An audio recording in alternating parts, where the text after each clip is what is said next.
strategize and deceive your opponents to complete your objectives. Give yourself or others favour and poison in ancient Rome in House of Poison. And today we'll be teaching you how to play House of Poison, game designed by Blake Propak and published by Housefish Balloon and Mythify. We are using a prototype copy of the game, so the rules and components may not be final, and the game also has this optional narrative art book for more backstory and an immersive experience, written by Michael Bartel. And hello everyone, it's Stella. And Tarrant from the Dice Tower. Let's get to the game. House of Poison is a game of political intrigue and ever-changing hidden objectives set in ancient Rome. Players will work with and against each other, increasing each other's favour and poison, all in the aim of manipulating the political landscape in such a way that they may score their own contracts, causing some unexpected shifts, and scoring victory tokens. The game plays until one player has scored 4 victory tokens, and whosever tokens are worth the most total points will be the winner. To set up, give each player a player board and a favour and poison marker, each set to 0. Deal each player 1 random character card. If you're playing with 3 or 4 players, you can deal each player 2 cards and give players the choice of which card to keep. Find the contract cards. If you're playing with 3 players, remove the 7 assassinate contracts and the 7 conquest contracts. But otherwise, you'll use and shuffle the entire deck and deal 1 to each player, who should look at it but keep it hidden from all other players. Take all the victory tokens, these range in value between 1 and 5, and shuffle them in the cloth bag. Use the included minigame to choose a first player, and you're now ready to play.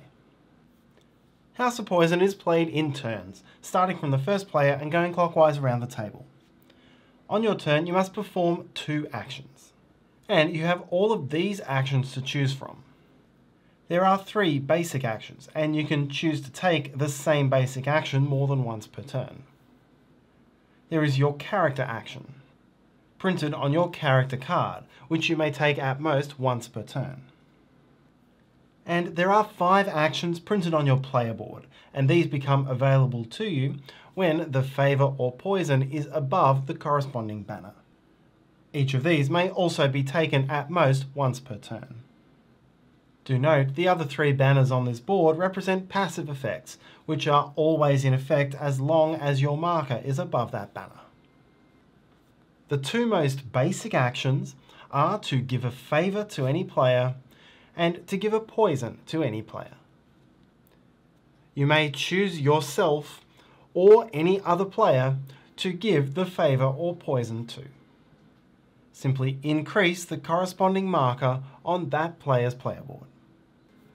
These 4 character powers are all variations on that same basic action. Here it's give 2 poison or give 2 favour. Here all players would give 1 poison to themselves or 1 favour to themselves, and then the active player would give 2 poison or 2 favour. For each give 2 effect, both of what's being given must go to the same recipient. Sagana's effect is to steal 1 favour, meaning you would reduce another player's favour by 1, and then Sagana would give 1 favour to herself. And Vea's power is to reduce 2 poison from any player, and then give 1 poison to any player. Agrippina gives herself 1 poison, and then copies any 1 other ability in the game. Note that all players can have access to a similar action once they've reached at least 4 favour. In this case, paying 1 favour to another player, in other words, reducing their own favour by 1 and giving that favour to the other player, to copy that player's character action. All of these actions are aimed at getting to the point where you can complete contracts. The game has only 7 different contracts, and these are all listed on the back of your action card. There are 3 basic favour contracts. For political favour, you need 10 favour personally. For betrayal, you need a neighbour to have 10 favour, and for conquest, you need a non-neighbour to have 10 favour. There are the equivalent contracts for poison, With burn it down, you need 8 poison. With sabotage, a neighbour needs 8 poison. And assassinate, a non-neighbour needs 8 poison. Remember, the 2 non-neighbour contracts aren't used in a 3-player game. Finally is the general poison contract, the Banquet, for which you need all of the other players to have at least 4 poison. If the conditions on your hidden contract card are met, then you may spend an action to complete that contract. Reveal it and resolve the effect at the bottom. This will always cause some adjustment to the poison or favour value which caused this contract to be fulfilled to ensure that the same contract can't immediately be fulfilled again. Then you will always also get to draw 1 victory token from the bag. Have a look at the token to see how many points are on it, and then flip it face down, hidden from other players. Finally, discard your fulfilled contract and draw a new one to replace it. You will always have 1 hidden contract. Overall, it's not that difficult to move the different players' poisons and favours in the direction of the contracts that you wish to fulfill. However, the guessing mechanism means you don't want to be too obvious about it. Any player who has at least 8 favour may spend an action to attempt to guess another player's hidden contract. The player taking the guess names one of the 7 types of contracts, and the player who is being guessed must truthfully answer whether that is their contract or not. If it's wrong, then the guesser gains 2 poison. If the guess was correct, then the other player must reveal that contract and give it to the guesser, replacing it with a new hidden contract from the deck.